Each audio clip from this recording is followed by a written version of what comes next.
Question पूछ रहे हैं तो वो क्या जवाब देते हैं? कभी न्यूयॉर्क टाइम्स की बात, कभी शिक्षा नीति की बात, कभी कट्टर ईमानदारी की दुहाई, कभी बिरादरी की दुहाई, कभी लोटस की बात, कभी बोगस की बात, कभी विधानसभा का सत्र। और आज राजघाट पर जाकर उन लोगों ने प्रदर्शन किया। मैं ये बताना चाहता हूं, ये भारत की राजनीति का अद्भुत उदाहरण है।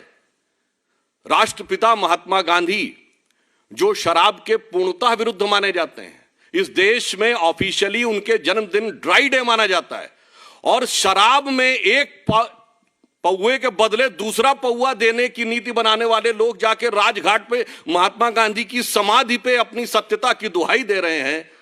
इससे समझ में आता है, मतलब कहना नहीं चाहिए, अगर ऑन द लाइटर नोट कहें तो भाई ये मुफ्त की रेवड़ी तो बांट रहे थे, पर रेवड़ी के पेड़े सबसे ज्यादा बेवड़े पा रहे थे। ऐसा उदाहरण जिस पार्टी ने प्रस्तुत किया, वो जाके राजघाट के ऊपर बापू की समाधि पर ये कहे, तो हम उनसे कहना चाहते हैं, मान्यवर सर, आपकी सरकार पर आंच नहीं है, आपकी साख पर आंच है। हम सीधे आबकारी नीति पर सवाल पूछ रहे हैं और आप हर दिन एक नए रूप बदलकर आकर विषय को डाइवर्ट करने की कोशिश कर रहे हैं, परंतु उससे सच छुपने वाला नहीं है, क्योंकि आप सत्य के सबसे बड़े प्रतीक की समाधि पर जाकर सच को ढकने का प्रयास करेंगे तो यह संभव नहीं है। इसीलिए यह पंक्ति कहता हूं जो आज आम आदमी पार्टी के चरित्र पर बिल्कुल उजागर होती है कि इस समय के सबसे अजीम शायर वसीम बरेलवी का है शायद ये, कि सच जरा सा घटे या बढ़े तो सच सच न रहे।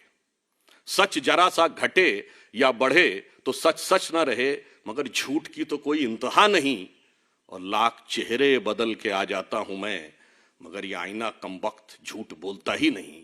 यह आम आदमी के चरित्र का वास्तविक चित्रण है कि न्यूयॉर्क टाइम्स से लेके स्कूली बस्ते में बोतल छुपाने से लेके अनेक प्रकार की ईमानदारी, बिरादरी और सरकार का और सब कुछ कर रहे हैं, मगर इस पे जवाब नहीं दे रहे हैं।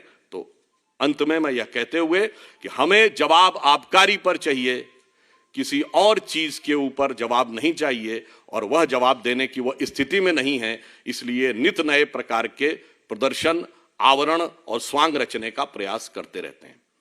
अब मैं अपने साथी सांसद श्री प्रवेश साहिब सिंह जी से अनुरोध करूंगा कि वो आगे का विषय आपके समक्ष रखें।